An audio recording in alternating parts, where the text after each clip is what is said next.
Good morning. අපි හැමෝටම සුබ අලුත් අවුරුද්දක් වේවා.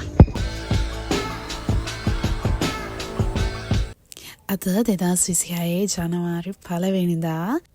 අද අපේ අම්මා ගෙදර නැති නිසා ගෙදර වැඩ ඔක්කොම පැවරිලා තිබ්බේ මට. මං උදේම නැගිටලා කිරි ආහාර පූජාවක් ලැහැස්ති කරා. ඒ අතරතුරේ අපේ ගමේ තියෙන පුංචි විලකට ගිහිල්ලා මල් ටිකකුත් කඩාගෙන ආවේ. කිරි ආහාරයි කැවිලි ටිකයි ලැහැස්ති කරගත්තට පස්සේ මම බුදුහාමුදුරන්ට පහන පත්තු කරලා මල් පූජා කළා. ඉතින් ඊට පස්සේ වැඩට යන කට්ටියට කිරිබත් ලැහැස්ති කරලා තමයි මම කිරි ආහාර අරගෙන පන්සලට යන්න හදන්නේ. පන්සලේ ලොකුවට කවුරුත් හිටියේ නෑ. මම ගිහිල්ලා නිදහසේ කිරි ආහාර පූජා කරගත්තා.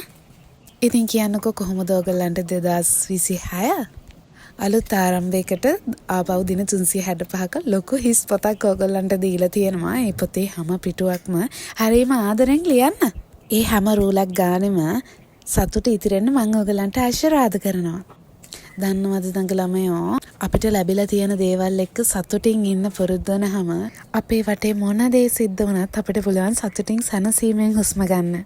ඉතින් 2025න් අරගත්ත හැම පාඩමක්ම ජීවිතේට හොඳ තෝතැන්නක් කරගෙන 2026 ඔයාගේ ජීවිතේ සාර්ථකම අවුරුද්ද කරගන්න ඕනේ. දඟ ළමයි හැමෝගෙම ඔළුවේ තියෙන හැම හීනයක්ම 2026 දෙසැම්බර් වෙනකොට ඇස් ඉස්සරහ අපිට මැවෙන්න කියලා මම මගේ හදවතින්ම ප්‍රාර්ථනා කරනවා.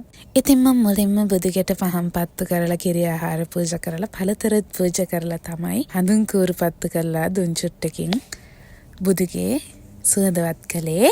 මදාමත් වගේ මගේ ප්‍රාර්ථනා වුණේ මේ ලෝකයේ සිටිනා වූ සියලු සත්වයෝ නිදුක් නිරෝගීව සතුටින් කල් ගෙවන්න කියලා. කිරි ආහාර පූජා කරලා මම ඔයගලඟ පොඩ්ඩක් අපේ පන්සල පෙන්වන්න යන්න හදන්නේ. ලොකුවට සෙනග නැහැ. උනාට දෙතුන් දෙනෙක් ඉන්නවා. අපේ පන්සලට එන්න ටිකක් අමාරුයි. මොකද ගල්පඩි බෙලක් තියෙනවා ටිකක් උස. ඒක නැගිගෙන තමයි පන්සලට එන්න වෙන්නේ. ඒ හේතුවෙන්ද ගොඩාක් පන්සලේ සෙනග අඩුයි. බලන්න කොළම කොළ පාට පරිසරයකින් වට වෙලා ලස්සන කළු පාට ගල් තලාවක් උඩ තමයි දාතකන්ද රජමහා විහාරස්ථානය පිහිටලා තියෙන්නේ. මම පුංචි කාලේ දහම් පාසල් ආවම අපි මේ විදියට උඩමළුවට ඇවිල්ලා මේ ගල් තලාව පුරාම සෙල්ලම් කරනවා. මට අද වගේ මතකයි. ඒ කාලේ දඟ කරන්න අපි මේ ගල් තලාව පාවිච්චි කරාට අද හිත නිවන්න පුළුවන් තරම් සහනයක් වෙන මේ ගස් කොළන් ගල් වැලි තලාව දිහා බලාගෙන මං මේ අවුරුද්ද වෙනුවෙන් ප්‍රාර්ථනා කරනවා. කාලේ හරියම වෙනස්. අපි හිතනටත් වඩා ගොඩාක් වේගෙන් තමයි ඒක ගෙවෙන්නේ.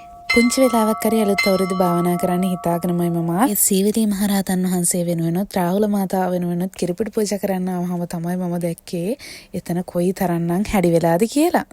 ගොඩ දවසකින් මිනිස්සු ඇවිල්ලා නැති වුණත් ජනවාරි 1 වෙනිදා එන කෙනෙක් ගියත් හිතට මෙහෙම දකින්න ඕනේ නෑ කියලා හිතුන නිසා භාවනා කරන එක පැත්තකින් තියලා මම මෙතන අස් කරන්න පටන් ගත්තා. ඒ දෙනම ළඟම තිබ්බ ලොකු පැන් පාත්තරේ වතුර බින්දුවක්වත් තිබුණේ නැහැ.